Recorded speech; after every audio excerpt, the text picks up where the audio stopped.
Actually আজকে আমরা এসেছিলাম সায়েন্স সিটিতে এই ফরচুনা গাড়িটার উপর সেরামিক কোটিং করার জন্য। এটা জাস্ট 6 মাসের একটা গাড়ি, কিন্তু এই গাড়িটার মধ্যে কোনো প্রোটেকশন না থাকার কারণে এই গাড়িটার পুরো ব্ল্যাকনেসটা সরে গেছে। তো প্রত্যেকটা ভিডিওতে আমি বলি ব্ল্যাক গাড়ি যারা নিজেরা মেনটেন করছেন, তো কোনো প্রোটেকশন ছাড়া কিন্তু ব্ল্যাক গাড়ির মধ্যে ব্ল্যাকনেসটাকে ধরে রাখাটা সম্ভব না। তো বারবার আমি রেকমেন্ড এটাই করি যে শোরুম থেকে বার করার সময় আপনারা সেরামিক কোটিং অবশ্যই করিয়ে নেবেন, তাহলে পরে গাড়িটার অবস্থা এই পজিশনে চলে আসবে। মাস 4-5 6 মাসের গাড়ি। তো পুরো কাজের প্রসেসটাই দেখাবো, আলটিমেট কাজের পর রেজাল্টটা কী আসছে সেটাও দেখাবো। এই ধরনের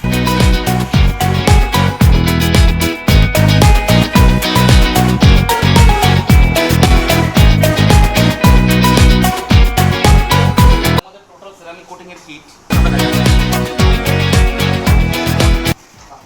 আমাদের আজকে ফার্স্ট প্রসেস এটা ছিল। তো ফার্স্ট প্রসেসের জন্য আমরা এই প্যাডটা ইউজ করেছিলাম। তো এখন আমাদের সেকেন্ড প্রসেস এটা হবে। দুটো প্রসেস অলরেডি কমপ্লিট হয়ে গেছে। তো যেহেতু একটা ডার্ক কালারের গাড়ি, তো সবসময় ডার্ক কালারের জন্য আমাদের কোম্পানি সবসময় ফ্রি আমার ব্যাক্সটা অ্যাপ্লাই করে, যেহেতু